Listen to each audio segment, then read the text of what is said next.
Disruption, ovvero rompere. Una parola che spesso viene vista in modo negativo, rompere qualcosa, ma possiamo guardarla da una prospettiva differente, come un meccanismo che trasmuta il vecchio in nuovo, cioè l'apertura al nuovo. È come se fosse una fessura da dove passa la luce e illumina tutto ciò che più di nascosto abbiamo dentro di noi. Io, per esempio, avevo nascosto e custodito ben bene il mio cuore e quindi la più grande disruption per me è proprio non solo aprire il cuore, ma amarmi per quella che sono. Vedete,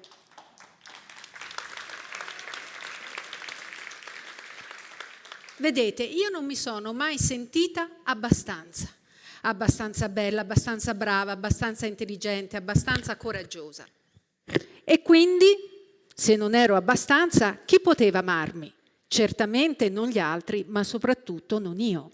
E quindi che cosa ho pensato? Ho pensato, per essere amata devo diventare visibile. Mi sono sempre sentita invisibile, in casa mia, nella scuola, con gli altri. E quindi per diventare visibile che cosa dobbiamo fare? Facciamo delle cose straordinarie, che richiedono tanto lavoro. E così io ho fatto questo.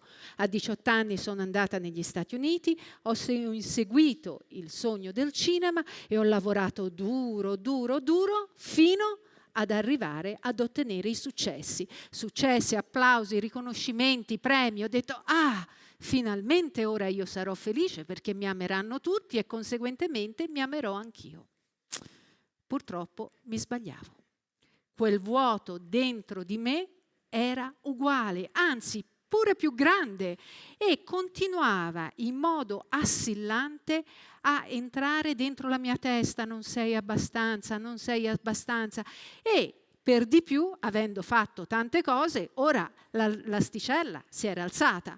Quindi tutti avevano aspettative. Quindi invece di aver trovato una soluzione, effettivamente mi ero complicata la vita, ma dell'amore non c'era nessuna visione, nessun elemento. Il mio cuore era chiuso. Allora io decisi, bene, ho capito, siccome non sono abbastanza e siccome non mi piaccio, facciamo così, nasconderò tutto quello che a me non piace di me. Sì, perché a me non piacciono tantissime cose di me e non riesco ad amarle. E allora ho iniziato piano piano a nasconderle. Però vedete, quando noi nascondiamo chi siamo, succede un meccanismo strano.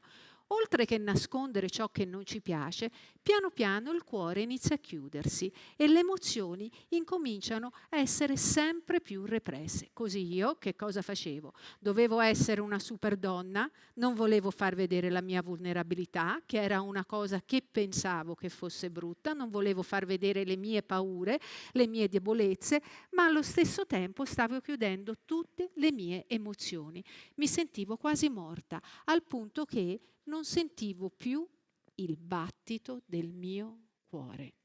Ma il corpo è eccezionale, perché al corpo non si possono dire bugie. Quindi il corpo che cosa ha iniziato a fare? Ma ha iniziato a far sentire male costantemente.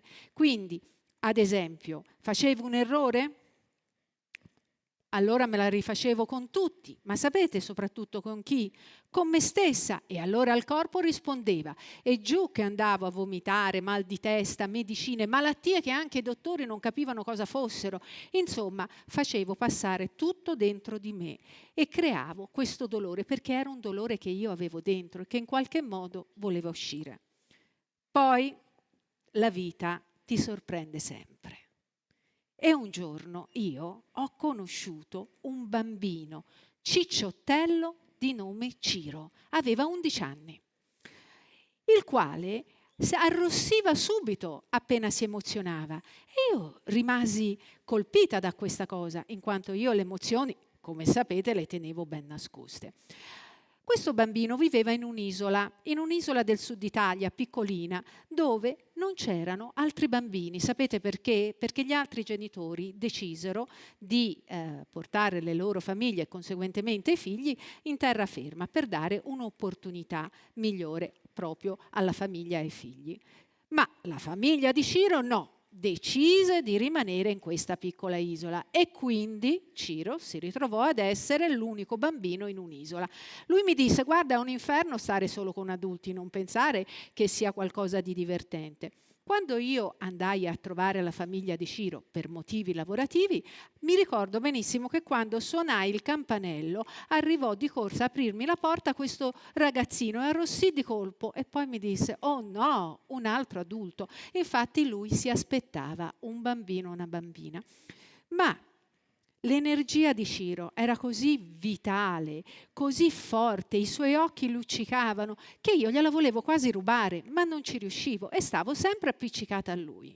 In qualche modo mi assomigliava, era molto familiare, ma non capivo il perché.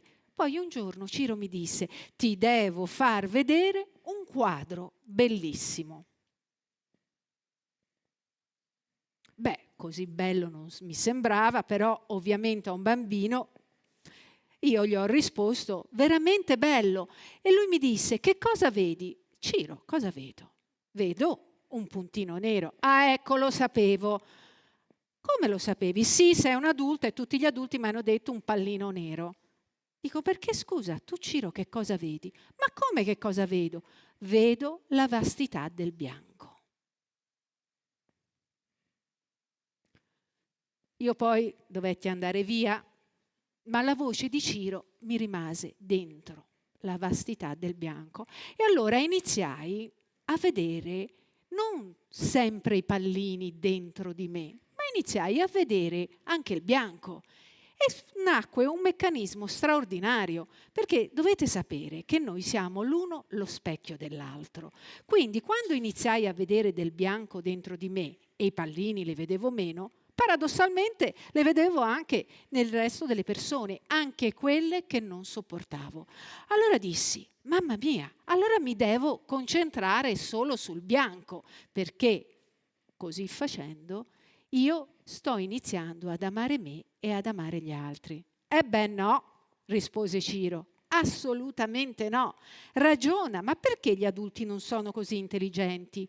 Secondo te, tu potresti vedere il bianco se non ci fosse il pallino nero? Io dissi: già. Mi disse lui: mamma mia, ma non lo sai il contrasto? È il contrasto che ti fa vedere il bianco, solo che tu ti sei focalizzata sul pallino nero, io sulla parte più grande, perché sono più furbo. Beh, Ciro indubbiamente aveva ragione. E allora io decisi non solo di vedere il bianco, ma di vedere quei pallini neri che tanto non amavo di me.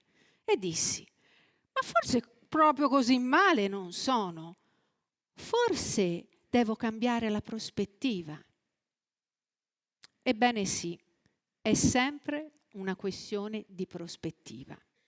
Vedete, io oggi potevo stare qui a parlarvi dei vari successi lavorativi, dei miei sogni, delle mie imprese, del fatto che viaggio il mondo, ma che banalità. La cosa per me più disruptive, la vera disruption per me è aprire il cuore di fronte a voi, perché io non ci sono abituata a far vedere la mia vulnerabilità. Ma ho deciso di farlo perché questo è il processo di guarigione dentro di me, quindi l'ho fatto per me, ma so che siccome è un processo a specchio, a qualche cuore questo pallini con il bianco arriverà. E quindi auguro a me stessa e a tutti quanti noi di emozionarci di nuovo e di aprire il cuore, perché è l'unica cosa che conta. Grazie.